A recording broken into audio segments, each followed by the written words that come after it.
Advance structures for spoken English.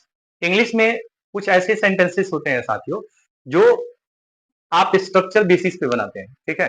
बोलचाल में आने वाले कुछ ऐसे सेंटेंसेस होते हैं जिसके लिए आपको कुछ इंपॉर्टेंट स्ट्रक्चर्स याद रखने होते हैं। तो ये सब मैंने पढ़ा दिया है, मुझे जाने दो, मुझे गाने दो, ये सारे सेंटेंसेस को मैंने बता दिया, ठीक है। आज से हम लोग बात करने वाले हैं स्ट्रक्चर 3 के बारे में।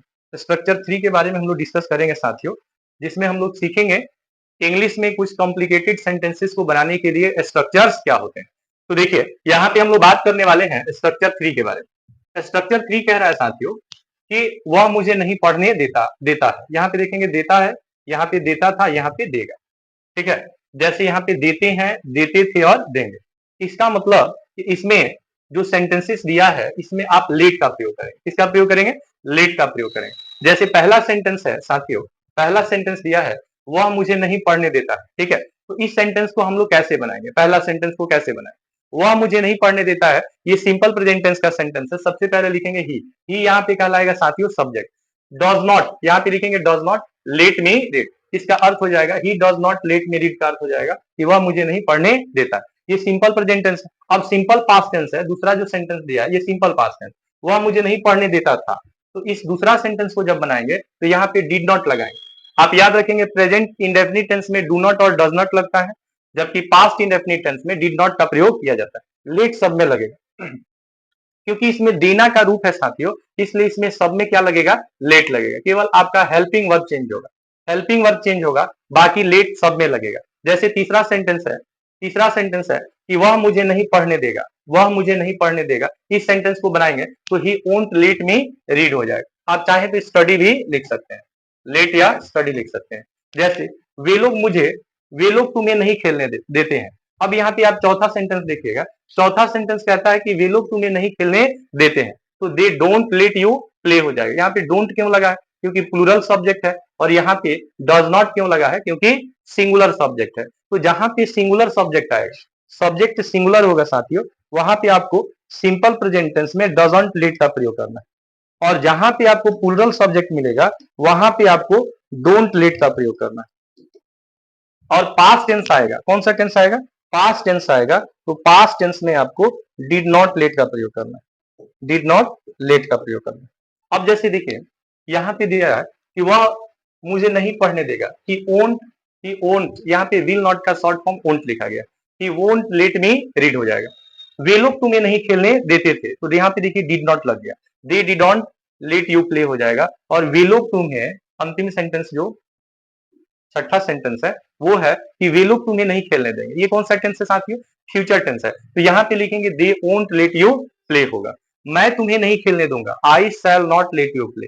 हम लोग तुम्हें वहां नहीं जाने देंगे, we shall not let you go there. तो यहाँ पे आप देखें कि लेट से जो टेंसेस हम बना सकते हैं, प्रेजेंट इंडेफिनिट, पास्ट इंडेफिनिट और फ्यूचर इंडेफिनिट, उन सेंटेंसेस को हमने बनाना सीखा। अब आइए कुछ और भी एडवांस स्ट्रक्चर्स के बारे में हम लोग बात करते हैं।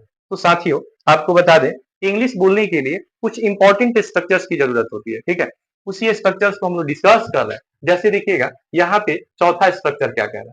फोर स्ट्रक्चर कह रहा है साथियों कि वह अंग्रेजी बोलने में माहिर है। जहां पे भी आपको माहिर शब्द दिखेगा, माहिर शब्द दिखेगा, ये जहां भी आपको माहिर दिखेगा साथियों, तो माहिर के लिए आप किसका यूज करेंगे? माहिर के लिए आप किसका यूज करेंगे? एट होम इन का। किसका यूज करेंगे? Eight home in. At home इन का अर्थ होता है किसी काम में दक्ष होना, माहिर होना या निपुण होना। एट होम इन का अर्थ क्या होता है? माहिर होना, दक्ष होना और निपुण होना।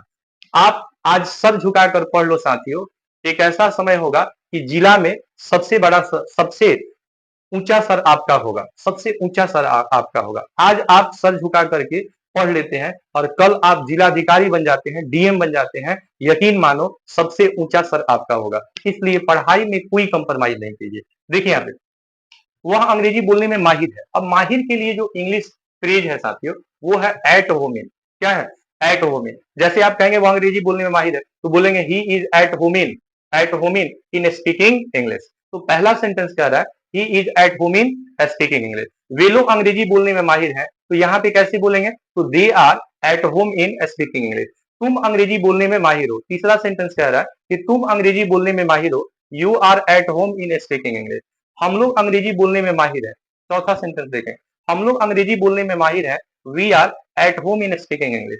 मैं अंग्रेजी बोलने में माहिर हूँ, पांचवा सेंटेंस देखेंगे, मैं अंग्रेजी बोलने में माहिर हूँ, I am eight home in speaking English. ठीक है, वह अंग्रेजी बोलने में माहिर थी, यहाँ पे पास्ट टेंस आ गया था। पास्ट टेंस में आप वाज और वर का प्रयोग करते हैं, वाज और वर का प्रयोग करते हैं, तो यहाँ पे बोलेंगे कि she was at home in speaking English. तो यहाँ पे आप देखें कि जहां पे भी माहिर होगा, दक्ष होगा, निपुण होगा, तो वहां पे एक फ्रेज यूज करेंगे, जो फ्रेज कौन सा है, एट होम इन। आप चाहें तो एट होम इन के जगह पे एक्सपर्ट इन का प्रयोग कर सकते हैं, एक्सपर्ट इन का प्रयोग भी कर सकते हैं। जैसे आप बोलेंगे कि वह अंग्रेजी बोलने में माहिर है, तो ही इज एक्सपर्ट इन भी बोल सकते हैं, expert in, he is expert in speaking English. वे लोग अंग्रेजी बोलने में माहिर हैं, they are expert in speaking English. तो एट होम इन की जगह पे आप चाहें तो एक्सपर्ट इन का प्रयोग भी कर सकते हैं। नहीं बोलते वो एक्सपर्ट है, गाली देने में एक्सपर्ट है, खेलने में एक्सपर्ट है, बोलने में एक्सपर्ट है। एक्सपर्ट का अर्थ होता है किसी भी काम का नॉलेज रखना, मतलब जिसके पास किसी काम को करने का हुनर होता है साथियों, उसके लिए हम लोग एट होम इन या फिर एक्सपर्ट इन का प्रयोग करते हैं। अब अगला सेंटेंसेस को हम लोग देखेंगे, अगले स्ट्रक्चर को देखेंगे। यहाँ पे हम लोग एडवांस स्ट्रक्चर सीखेंगे। इंग्लिश अगर आपको बोलना है तो ये सारे स्ट्रक्चर्स आपको याद होने चाहिए। मैं उसी स्ट्रक्चर्स को आपको बता रहा हूँ साथियों, जो आपके बोलने में क्या करेगा, हेल्प करेगा। आप दो तीन चीजें जो है इंग्लिश में अगर अच्छे से देख लेते हैं, अच्छे से उस पर प्रैक्टिस कर लेते हैं, तो फिर आपको इंग्लिश बोलने में कोई कठिनाई नहीं होगी। पहला तो आप टेंस पे काम करना शुरू करिए, दूसरा वोकैब पे काम कीजिए, तीसरा जो है ना, ये जितने भी स्ट्रक्चर्स आपको पढ़ाए जा रहे हैं, ये सारे के सारे स्ट्रक्चर बोलचाल में यूज होने वाले जो सेंटेंसेस हैं, उसी के लिए ये स्ट्रक्चर्स बनाए गए हैं। अब जैसे देखिएगा साथियों, पांचवा स्ट्रक्चर क्या कह रहा है, नंबर 5 नंबर जो स्ट्रक्चर है वो क्या कह रहा है, कह रहा है साथियों कि जैसे शौकीन एक वर्ड आता है, शौकीन, आप देखेंगे कि सब में इसमें शौकीन लगा हुआ है। तो जहां जहां शौकीन होगा ना, जहां जहां शौकीन होगा, कैसे सेंटेंसेस बनेंगे। पहला सेंटेंस है, वह क्रिकेट खेलने का शौकीन है, मैं क्रिकेट खेलने का शौकीन हूँ, वे लोग क्रिकेट खेलने के शौकीन है, वह क्रिकेट खेलने का शौकीन था, वे लोग क्रिकेट खेलने के शौकीन थे। और 6 नंबर सेंटेंस है, वह क्रिकेट खेलने की शौकीन थी। तो जहां पे भी आपको शौकीन वर्ड आएगा साथियों, वहां पे आपको फॉन्ड ऑफ का प्रयोग करना है। और फॉन्ड ऑफ के बाद जो वर्ब आता है साथियों, वो आईएनजी फॉर्म में होता है, अर्थात भी4 के रूप में लिखते हैं। किस रूप में लिखते हैं, भी4 के रूप में लिखते हैं। ठीक है, कहते हैं ना साथियों कि दुनिया में कुछ कर जाओ ऐसा, ये दुनिया वाले करना चाहे सिर्फ आपके जैसा। अपने आप को साबित कर दीजिए कि आप निकम्मा और नालायक नहीं। ठीक है, अपने आप को लगा दीजिए साथियों, अपने आप को उस तरह से, मतलब कि कुछ समय के लिए ऐसे खो जाइए जैसे लगे कि आप इस दुनिया में है नहीं। और फिर जब कामयाबी जो है आपको मिल जाएगी, तो फिर लोग आपकी तारीफ करना शुरू कर देंगे। इसलिए पढ़ाई से कोई कंप्रोमाइज नहीं है। ठीक है, अपने आप पे अगर आप टाइम खर्च करेंगे तो लोग आपको गूगल और यूट्यूब पे सर्च करेंगे। इसलिए अपने आप को उस काबिल बनाइए साथियों, क्योंकि जो व्यक्ति जो है ना पढ़ाई के पीछे भागता है, कामयाबी उसके पीछे भागती है। अपने आप को एक छोटे से कमरे में अगर बंद करके अच्छे से पढ़ाई कर लेते हैं, तो कल ये दुनिया आपके पीछे कैमरा लेके भागेगी, और आप जो है, आपकी स्टेटस, आपकी रिपुटेशन, हर चीज जो है आपको अच्छा मिलेगा। घर में भी इज्जत मिलेगा, बाहर भी इनमें इज्जत मिलेगा। इसलिए कुछ चीजें हैं जो हाइड करके काम करना पड़ता है। आप इन चीजों पे काम कीजिए, खुद को ऐसे डेवलप कीजिए, कम्युनिकेशन स्किल को ऐसे डेवलप कीजिए कि लोग आपसे बात करें तो बिल्कुल आपके फैन हो जाए, आपके दीवाने हो जाए, आपके क्रेजी हो जाए, आपकी हर एक बातों में एक ऐसी अदा हो, एक ऐसी जादू हो कि लोग आपके तरफ खींचे चले आए। इसलिए आप अपने आप पे काम करना शुरू करिए। अब यहाँ पे देखेंगे साथियों कि वह क्रिकेट खेलने का शौकीन है, तो he is fond of playing cricket. यहाँ पे देखिएगा फॉन्ड ऑफ लगा हुआ है। जैसे दूसरा सेंटेंस देखेंगे साथियों कि जैसा दिया है कि मैं क्रिकेट खेलने का शौकीन हूँ। ठीक है, यहाँ पे थोड़ा सा सेंटेंसेस को हम लोग अच्छे से देखेंगे क्योंकि सेम हो गया। अब यहाँ पे देखेंगे साथियों, मैं का होगा I am fond of, I am fond of playing cricket. ठीक है, दूसरा होगा वे लोग क्रिकेट खेलने के शौकीन है, तो they are fond of, they are fond of playing cricket. वह क्रिकेट खेलने का शौकीन है, तो यहाँ पे बोलेंगे he is fond of playing cricket. वे लोग क्रिकेट खेलने के शौकीन है, तो दे के साथ आर लगेगा साथियों, they are fond of playing cricket. और वह क्रिकेट खेलने की शौकीन थी, तो यहाँ पे सी लिखेंगे, सी, सी वाज हो जाएगा साथियों, she was fond of playing cricket. ठीक है, ये क्या हो गया, मिस टाइप हो गया है साथियों। तो यहाँ पे आप याद रखेंगे सब्जेक्ट के अकॉर्डिंग आपको वर्ब लगाना है। ठीक है, सब्जेक्ट के अनुसार आपको क्या लगाना है, वर्ब लगाना है। अब अगला सेंटेंस देखेंगे, अगला स्ट्रक्चर देखेंगे। स्ट्रक्चर नंबर यहाँ 6 की बात करने वाले हैं। स्ट्रक्चर नंबर 6 क्या कह रहा है साथियों, ध्यान से समझिएगा। स्ट्रक्चर 6 कह रहा है स्ट्रक्चर 6 क्या कह रहा है, ठीक है, कह रहा है कि उसे झूठ बोलने की आदत है। सब में इसमें आदत आएगा साथी, की आदत है, की आदत है, ठीक है, की आदत थी, की आदत थी और की आदत थी। तो यहाँ पे आदत को हम लोग क्या बोलते हैं साथियों, हैबिट। यहाँ पे इन द हैबिट ऑफ का प्रयोग आपको करना है, ठीक है। अगर सेंटेंस प्रेजेंट टेंस में है तो इज एम आर लगाना है, और पास्ट टेंस में होगा तो आपको वाज और वेयर लगाना है। पास्ट टेंस में क्या लगाना है साथियों, वाज वेयर लगाना है, और प्रेजेंट टेंस में आपको क्या लगाना है, इज एम आर का प्रयोग करना है। ये ऐसे स्ट्रक्चर्स हैं साथियों जो आपको इंग्लिश बोलने में आपकी काफी हेल्प करेंगे। मैं दावे के साथ कहता हूं कि अगर आप इन स्ट्रक्चर्स का यूज कर लेते हैं, आप सीख जाते हैं, तो आप एक स्ट्रक्चर से हजारों सेंटेंस बना सकते हैं। फिर आपको बोलने में कोई हेजिटेशन नहीं होगी। आप जिंदगी भर ग्रामर पढ़ते रह जाएंगे, जिंदगी भर लोगों की बात सुनते रह जाएंगे। अगर आप अपने आप पे काम नहीं करेंगे साथियों, तो फिर आपको इनाम नहीं मिलेगा। जो काम करता है उसी को इनाम मिलता है, ठीक है। जो टॉप करता है उसी को पुरस्कार मिलता है, सबको नहीं मिलता है साथियों। इसलिए काम करना शुरू कीजिए अपने आप पे। यहाँ पे देखेंगे कि जैसे पहला सेंटेंस दिया है कि वह झूठ बोलने की उसे झूठ बोलने की आदत है, तो बोलेंगे कि she is in the habit of telling a lie. यहाँ पे स्ट्रक्चर दिया है, सबसे पहले सी लिखेंगे, इज लिखेंगे, उसके बाद इन द हैबिट ऑफ, यहाँ पे टेलिंग ए लाई हो जाएगा, ठीक है। दूसरा सेंटेंस देखेंगे साथियों क्या कह रहा है कि मुझे झूठ बोलने की आदत है, I am in the habit of telling a lie. तीसरा सेंटेंस कह रहा है कि तुम्हें झूठ बोलने की आदत है, you are in the habit of telling a lie. चौथा सेंटेंस कह रहा है कि उसे झूठ बोलने की आदत है, आदत थी रहेगा ना तो पास्ट टेंस हो जाएगा, वाज और वर लगाएंगे इसमें, तो she was in the habit of telling a lie, ठीक है। नेक्स्ट सेंटेंस कह रहा है कि मुझे झूठ बोलने की आदत थी, तो I was in the habit of telling a lie. और उन लोगों को झूठ बोलने की आदत थी, तो they were in the habit of telling a lie. तो यहाँ पे जहां भी आपको आदत है सेंटेंस होगा, ठीक है। जैसे मुझे सुबह में उठने की आदत है, तो I am in the habit of getting up in the morning, ठीक है। तो ऐसी सेंटेंस आप क्या कर सकते हैं, इन द हैबिट ऑफ से बना सकते हैं, ठीक है। अब अगला सेंटेंस देखिए साथियों क्या कह रहा है। अगला सेंटेंस क्या कह रहा है, स्ट्रक्चर 7 कह रहा है साथियों कि जहां भी आपको दिया हो कि अब पछताने से कोई फायदा नहीं है, फायदा जहां पे हम देखें, फायदा नहीं है, ठीक है, लाभ नहीं है, फायदा नहीं, फायदा नहीं है या लाभ नहीं, ठीक है। यहाँ पे आपको मिलेगा फायदा नहीं है या लाभ नहीं, तो यहाँ पे आपको नो यूज करना है साथियों। हेल्पिंग वर्ब के साथ आपको नो यूज का प्रयोग करना है। जैसे अब वहां जाने से कोई फायदा नहीं है, it's no use to go there, it's no use to go there. अब वहां जाने से कोई फायदा नहीं, तो बोलेंगे कि अब वहां जाने से कोई फायदा नहीं है, it's no use to go there. जैसे बोलेंगे अब पछताने से कोई फायदा नहीं, अब सोचने से कोई लाभ नहीं है या फायदा नहीं, लाभ या फायदा। अब सोचने से कोई लाभ नहीं है, तो क्या बोलेंगे साथियों, it's no use to think now, it's no use to think now. Think मतलब क्या होता है साथियों, सोचना, और टू गो मतलब क्या हो जाएगा, जाना। वहां जाने से कोई फायदा नहीं है या लाभ नहीं। अब पछताने से कोई फायदा नहीं, पछताना का साथियों रिग्रेट। अब पछताने से कोई फायदा नहीं है, तो it's no use to regret now. Regret की जगह पे आप रिपेंट वर्ड का यूज भी कर सकते हैं, रिग्रेट की जगह पे आप रिपेंट वर्ड का यूज भी कर सकते हैं। अब उससे बात करने से कोई फायदा नहीं है, ठीक है। It's no use to talk to him, it's no use to talk to him हो जाएगा। अब उससे बात करने से कोई फायदा नहीं। तो यहाँ पे जो भी सेंटेंस है इसमें सबसे पहले आपको इट यूज करना है साथियों। क्या यूज करना है, सबसे पहले आपको इट यूज करना है, उसके बाद हेल्पिंग वर्ब लिखना है। अगर है हूं हो रहेगा तो आपको इट्स लगाना है, इज लगाना है, और था थी रहेगा आपको वाज लगाना है। और यहाँ पे 2+V1 या V4 भी आप लिख सकते हैं। आप याद रखेंगे 2+V1 लगाएंगे तो आईएनजी नहीं लगेगा, और आईएनजी लगाएंगे तो टू नहीं लगेगा। ये ग्रामेटिकल एक रूल होता है साथियों। इन्फिनिटिव जब होता है तो 2+V1 के फॉर्म में होता है, और जब जीरंड होता है तो वो आईएनजी के फॉर्म में होता है। अब कह रहे हैं अब उसे बात करने से कोई फायदा नहीं है, it's no use to talk to him now, ठीक है। जैसे अब यहाँ रुकने से कोई लाभ नहीं है, लाभ नहीं है साथियों या फायदा नहीं है, it's no use to stay here now. Stay मतलब क्या होता है, रुकना या ठहरना। अगला सेंटेंस कह रहा है अब मुझसे बात करने से कोई फायदा नहीं है, it's no use talking to me now. यहाँ पे आईएनजी का प्रयोग भी आप कर सकते हैं।